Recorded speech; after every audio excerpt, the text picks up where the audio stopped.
zombaram do Eduardo Bolsonaro lá na Globo News. O irmão do Flávio Rachadinha e filho do ex-presidente presidiário Bolsonaro quis que a imprensa se retratasse e mudasse, a narrativa em relação ao que o próprio Eduardo Bolsonaro disse quando afirmou que há espaço para colocar o Pix numa mesa de negociação. Aí a Globo News fez um comentário sobre esse pedido de retratação do Eduardo Bolsonaro. E eles zombaram, mas zombaram mesmo, do filho do ex-presidente. O sujeito que está curtindo a vida doidado lá nos Estados Unidos e enganando os imbecis, dizendo que é um autoexilado, que é um perseguido. Mas as imagens da mansão dele lá nos Estados Unidos, que ele está morando, dele não, que ele está morando, não se sabe ainda se é dele, mas é uma casona. E a vida dele tá boa demais, melhor do que a da maioria do gado burro que fica obedecendo cegamente tudo que a família Bolsonaro manda fazer e manda dizer. Mas tá aí, essa página aqui, Pesquisas e Eleições, destacou o trecho da Globo News em que André Sadi e outros jornalistas zombam e desmentem, ou desmascaram, ou explicam o que disse o Rachadinha. Na verdade, é muito mais uma explicação. Então, olha só, a Globo News reafirmou a fala do Eduardo Bolsonaro e desmentiu, eles foram além, e desmentiu que o Pix foi criado por Jair Bolsonaro. Vamos colocar aqui. O pessoal da Globo News pegou pesado, hein? Vamos lá. Pois é, Sadi, eu queria começar seguindo cronologicamente. O que o ex-deputado Eduardo Bolsonaro disse literalmente? Abre aspas. Os Estados Unidos têm mecanismos muito semelhantes ao Pix. Bom, aqui ele está citando realmente, literalmente, o que o Eduardo Bolsonaro disse. Não adianta o Rachadinha ficar reclamando que a imprensa teve má vontade com ele. Porque aí, vai ser, dito por esse jornalista da Globo News exatamente o que o próprio Eduardo Bolsonaro falou. E não tem como ele falar que não falou, Não é verdade? Então vamos lá, vamos ver aqui. Como, por exemplo, o Zelle, que é o Pix dos Estados Unidos. Veja só, o tal do Zelle nem presta. É horrível. O Pix é 1000 vezes melhor e é público, é um sistema público do Banco Central. O Zelle é um sistema dos bancos privados dos Estados Unidos. Se o Eduardo Bolsonaro colocar isso na negociação, caso o Rachadinha aconteça uma tragédia, uma desgraça muito grande no Brasil e o Flávio Rachadinha se eleja presidente da República e colocar isso numa mesa de negociação, vai ser para tirar a gratuidade do Pix e fazer com que essas movimentações aqui no Brasil sirvam para fazer as empresas financeiras dos Estados Unidos terem lucros com a movimentação do povo brasileiro, o que na prática significa acabar com o Pix, porque aí vai voltar a ser o que era antes, a TED, o cartão de crédito, enfim. Vai ser realmente o fim do Pix. Então não está incorreto, não é exagero dizer que essa situação de colocar o Pix numa mesa de negociação significa simplesmente acabar com esse sistema brasileiro de pagamentos que caiu na graça do povo e realmente é muito útil para a maioria da população. Então fiquemos de olhos abertos e vamos aqui continuar vendo o Flávio Rachadinha ser destruído pelos jornalistas da Globo News. Vamos lá. Aqui é o Zelle. Então dá para você ir para uma mesa de negociação com os americanos. Fecha aspas. Isso aqui é língua portuguesa. Ele está colocando o Pix para ser negociado. Simples assim. Simples assim. Estados Unidos. Na mesa. Não tem uma outra interpretação possível. Não se tem. tivesse em russo também. Se tivesse em russo também. Eu acho que todos os brasileiros teriam entendido isso. Pois é, e agora nós temos uma nova declaração do Eduardo Bolsonaro, tem até uma arte ilustrando justamente essa declaração. Bom, tá aí. Agora eles vão falar que não foi o Bolsonaro que criou o Pix. Aliás, o Bolsonaro nem sabia que diabo que era Pix quando o Pix foi lançado. O vídeo tá aí para todo mundo ver. Vamos lá. O Pix é criado por Jair Messias Bolsonaro. Isso é falso. Não é real. Sem taxa e assim continuará sendo. O bom é o seguinte, é que ele falou e já emendou dizendo que é falso, Para não gerar os cortes pro pessoal. Eles já fazem a divulgação de mentiras o tempo todo, Já fazem as edições, os cortes maliciosos. Só que aí ele já colocou a frase do Eduardo Bolsonaro e já emendou dizendo que é falso. Para realmente tirar dos bolsonaristas a possibilidade de lançar um corte nas redes sociais, com a fala desse jornalista. da Globo News. E só Bolsonaro poderia criá-lo. Isso é falso, de novo, porque o Pix ele foi desenvolvido durante o governo do Michel Temer por técnicos do Banco Central. Ele entrou em operação durante o governo do Jair Bolsonaro. Aliás, o Jair Bolsonaro foi questionado no cercadinho sobre o Pix. Isso está disponível, quem quiser Deixa eu chamar, porque eu separei esse. Você separou? Ótimo. Roda para mim, por favor, porque eu lembrei exatamente disso que o Daniel falou. Agora eles estão, né, lembrando do dia que o Bolsonaro nem sabia o que era o Pix. Nem sabia. Vamos ver aqui, vamos lá. O Daniel acabou de lembrar, o Pix foi criado pelo Banco Central e lançado em 2020, durante o governo Bolsonaro, foi desenvolvido por técnicos do Banco Central. O Daniel acabou de explicar aqui, só estou... Pois é, o Daniel falou, né? E a Andréa Sadi está mostrando na tela. Vamos lá. Recapitulando para trazer essa fala do Bolsonaro. Quando o Pix foi lançado em 2020, em outubro daquele ano, então o presidente Jair Bolsonaro falou sobre esse assunto, depois que um apoiador deu os parabéns pela implementação do Pix. E o Bolsonaro não sabia o que era, né? Olha o que ele disse. Não tomei conhecimento. Eu vou conversar esta semana com o Roberto Campos. Meu Deus. Então o Bolsonaro não sabia o que era Pix, né? Olha que tipo de presidente da República que ele era. Uma mudança estrutural no sistema financeiro brasileiro e ele nem estava a par. Talvez ele até tenha ouvido falar sobre o Pix em alguma reunião, mas como o próprio Roberto Campos já declarou, né, dizendo que quando ele se reunia com o Bolsonaro nem prestava atenção no que ele estava falando e que era melhor se reunir com o presidente Lula do que com o ex-presidente Bolsonaro, porque o Lula prestava atenção e levava a sério o assunto, o Bolsonaro ficava disperso, né? Só naquela onda aí de fazer postagens nas redes sociais e ficar incitando o gado dele, né? Os apoiadores malucos e fanáticos a fazer de todo tipo de barbaridades, inclusive se colocarem, né, à disposição de um vírus numa pandemia que matou mais de 700 mil pessoas no Brasil. Então o Bolsonaro ele foi muito prejudicial ao nosso país e ele não sabia o que era o Pix. A Globo News desmentiu o Eduardo Bolsonaro.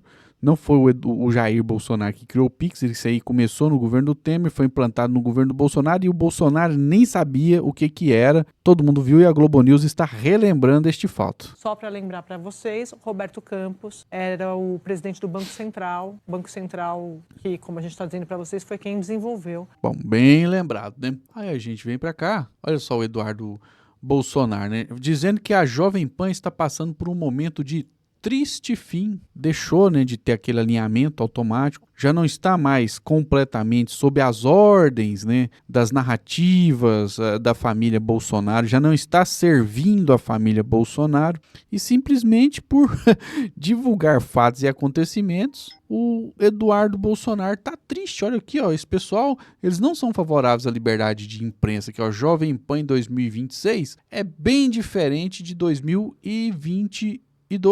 Aí a gente abre aqui o que ele publicou. Ó. Flávio não tem climão nenhum aqui. Pré-candidato do PL participou de evento religioso em São Paulo. Marcha para Jesus. Flávio, né? Não tem climão nenhum aqui. Bom, a gente coloca aqui, né? Gesualdo, timidez com Flávio expõe incerteza de Tarcísio Nunes com pré-candidatura. Todo mundo... No entanto, o Ricardo Nunes está disfarçando um pouco mais, mas o Tarcísio de Freitas realmente está muito frio com a candidatura do Flávio Rachadinha. Parece que ele não está muito afim de apoiar o filho do ex-presidente nessa eleição não, viu? O governador de São Paulo. Bom, ele colocou aqui, ó, Vox Brasil. 36,3% dos eleitores desaprovam o encontro entre Trump e Flávio Bolsonaro. Mas isso é um fato, tá? Numa pesquisa dessa Vox Brasil. Poder Data, 41% acham o governo Lula melhor do que o governo Bolsonaro, né? 37% dizem que é pior, quer dizer, mais pessoas aprovam o governo Lula em comparação ao governo Bolsonaro. A Jovem Pan somente divulgou um fato, isso é jornalismo, Eduardo. Vox Brasil, Lula lidera contra Flávio Bolsonaro no primeiro e no segundo turno. Então quer dizer que ele gostaria que não tivesse, né, nenhum tipo de divulgação da verdade. Olha aqui, ó, esse aqui, Vinícius Silva, escreveu o seguinte, ele respondeu nesse post do Eduardo, ó, sobre o Eduardo Bolsonaro criticando a Jovem Pan. Olha o que ele colocou, ó. Sim, resolveram parar de disseminar desinformação, resolveram trabalhar com a verdade, resolveram não permanecer ao lado do golpismo, ao lado da corrupção, do desvio de recursos, da evasão de divisas, das empresas offshore para ocultar patrimônio. Vocês são o caminho da prisão, agora é só questão de tempo. Quer dizer, então, que o Rachadinha, que essa arte aqui ficou legal, ó. Família Bolsonaro dentro da cadeia.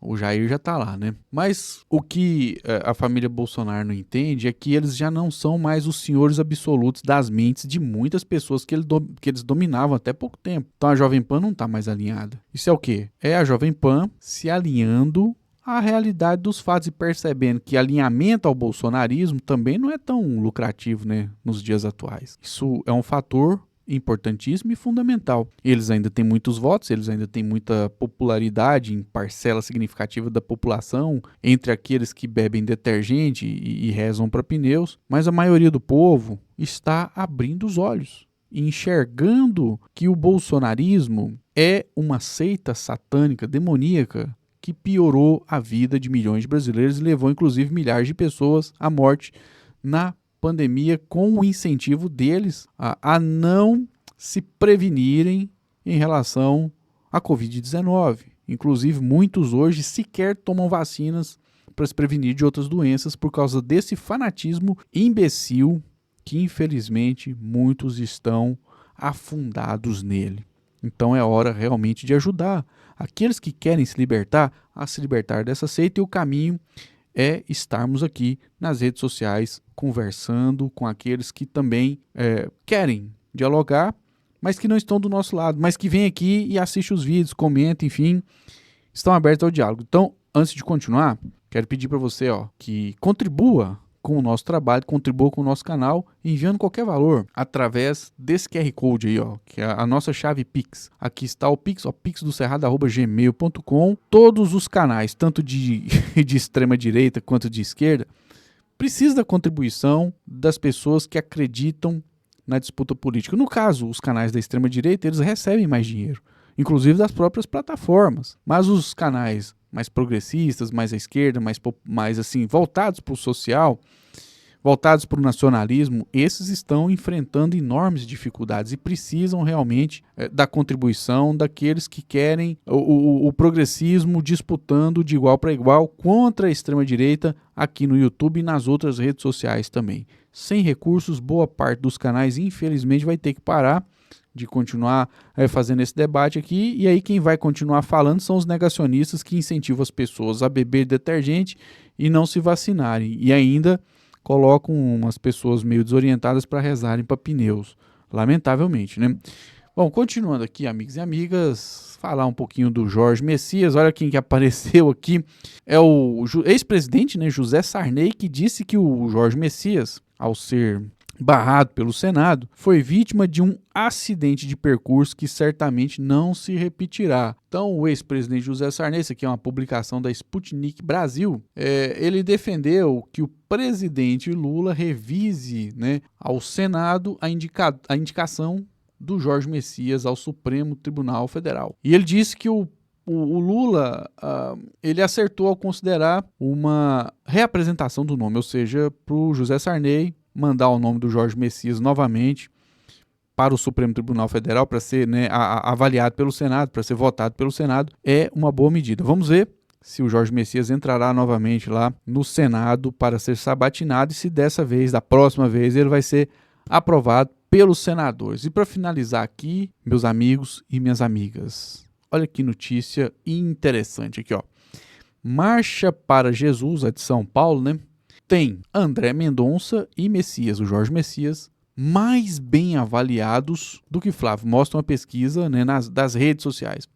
Olha aqui que é o porquê que eles estão bem avaliados. É que o eleitorado evangélico demonstrou divisões. Uma parte não quer saber, né, de igrejas envolvidas com política. Aí está aqui, né, a conclusão, né? Eleitorado evangélico demonstrou divisões sobre mistura entre religião e política. Então esse levantamento ele analisou 17 milhões de menções públicas nas redes sociais depois do evento da Marcha para Jesus lá em São Paulo.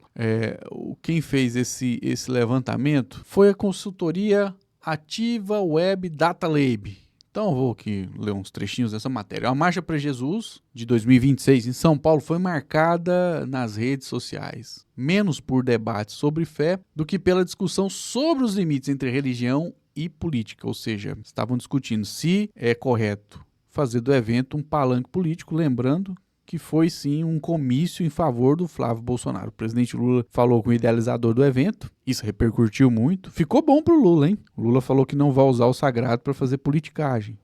Nesse momento a narrativa do Lula está sendo vitoriosa, aí, pelo menos nas redes sociais, né, de não misturar a fé com a religião. Então, esse levantamento analisou mais de 17 milhões de menções públicas nas redes sociais nas primeiras 20 horas após o evento realizado lá em São Paulo. Entre os políticos monitorados, Flávio Bolsonaro concentrou o maior volume de exposição, é claro, foi um comício para ele, né? E também o maior índice de rejeição, quer dizer, ele foi o mais comentado e o mais rejeitado. De acordo com o levantamento, 51,9% das menções ao senador tiveram um tom negativo. Rachadinha perdendo, vamos dizer assim, nas redes sociais, o apoio em relação à participação dele lá na Marcha para Jesus. A consultoria relaciona, essa consultoria que se chama Ativa Web Data Lab, ela relaciona parte das críticas à fala que ele afirmou que o Brasil vive uma guerra espiritual e que o mal vai ser expulso do governo. Não é guerra espiritual, é disputa política, rachadinho. Vai vencer aquele que tiver mais votos. E vocês, mais uma vez, não vão aceitar e vão tentar fazer algum tipo de bagunça, né? Por isso que estão lá puxando o saco do Trump, para ver se consegue recursos para financiar a baderna aqui, né? Pois é. Foram lá, já trouxeram tarifaço e estão, inclusive, querendo colocar o Pix na mesa de negociações. Foi o que o Eduardo Bolsonaro disse, a imprensa repercutiu, ele achou ruim, mas a verdade é essa. Bom, continuando aqui, né? Olha só, o Jorge Messias, ele apareceu como um dos nomes mais bem avaliados digitalmente. Ele registrou, né, o advogado-geral da União, registrou 48,6% de menções positivas, ante 15,6% de menções negativas. Isso fortalece o nome dele para a próxima sabatina lá no Supremo Tribunal Federal. As pessoas, elas no Brasil, né, o povo brasileiro, a maioria é um povo de um bom coração. Então eles viram que o Jorge Messias foi humilhado por aquele moleque chamado Davi Alcolumbre, que eu tenho certeza que o Lula vai dar um jeito assim de ir rifando ele politicamente, enfraquecê-lo no médio e no longo prazo. É bom lembrar que muitos ex-petistas aí se transformaram numa nulidade política, né? Aécio Neves é um dos exemplos. Bateu de frente, foi o cara que criou o bolsonarismo. Hoje é um Zé Ninguém lá na Câmara dos Deputados. Lógico que ele é deputado, tem dinheiro, mas ele não tem nem 1/1000 do prestígio político que ele tinha antes de se transformar no antipetista raivoso que ele se transformou. Então, cuidado, o próprio ex-presidente Bolsonaro, antipetista também fervoroso, está preso. Eduardo Cunha também não deu muito certo. O PT tem seus defeitos, tem suas falhas, mas o antipetismo também cobra um preço muito alto de certos, né, antipetistas do mundo político, viu? Então, vamos continuar aqui. O ministro do Supremo Tribunal Federal, o André Mendonça, teve o melhor desempenho reputacional entre os personagens monitorados, com 52,1% de avaliações positivas, né? E é engraçado que ele e o Jorge Messias são amigos e estão numa parceria neste momento, né? Apesar do André Mendonça ter sido indicado pelo ex-presidente Bolsonaro. E o Tarcísio de Freitas, ele entrou naquele slogan, né, do nem cheira e nem fede, que ele apresentou um dos cenários mais equilibrados da análise, sem concentração relevante de críticas ou elogios, preservando uma imagem considerada estável e pouco polarizada. É porque realmente, nesse momento, Tarcísio de Freitas tem zero importância em relação ao cenário nacional. E olha que existe, inclusive, a possibilidade do Haddad crescer e virar lá, porque ele não está muito bem, né? E é provável que, dependendo do que acontecer de agora para frente, que o próprio bolsonarismo vá fazer campanha contra o Tarcísio de Freitas, hein? Isso pode acontecer, porque, afinal de contas, ele não é um súdito real, um súdito tão leal assim da seita bolsonarista, né? Então, voltando aqui, a principal conclusão do estudo é que cresce a resistência ao uso político da religião, inclusive entre parte do público evangélico, né? Os pesquisadores identificaram um volume expressivo de manifestações de cristãos criticando a transformação da marcha para Jesus, né, em espaço de disputa eleitoral. Bom, nesse espaço de disputa eleitoral, realmente fizeram ali uma espécie de pré-lançamento da campanha do Flávio Rachadinha, e isso não deu um resultado muito bom. O público também não foi tão grande assim, né? Se calcula aí menos de 40 mil pessoas, aquele monitoramento que a USP faz com fotos tiradas de drones, de Neymars aéreos, usando inteligência artificial, contando as cabeças, é um método que mais se aproxima realmente do número de participantes real dentro de qualquer evento.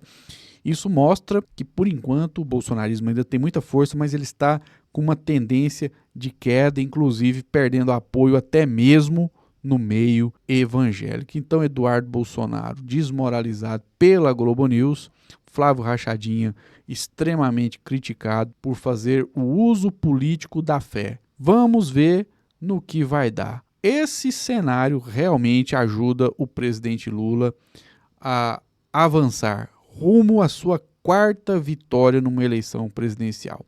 Mas a decisão cabe aos eleitores e eleitoras. E aí é no dia que o resultado for divulgado, tanto no primeiro quanto no segundo turno, que nós vamos saber quem de fato vai governar o Brasil a partir de 2027. Por enquanto, Flávio Bolsonaro e Eduardo Bolsonaro em baixa. Lula naquela linha estável com tendência de alta, de ganhar os votos dos eleitores de centro, que são os votos necessários realmente para vencer a eleição e governar o Brasil pela quarta vez. E você, o que pensa sobre isso? Se manifesta aí nos comentários. Se ainda não é inscrito no nosso canal, se inscreva, deixe seu like e compartilhe esse vídeo. Um forte abraço e até o próximo vídeo.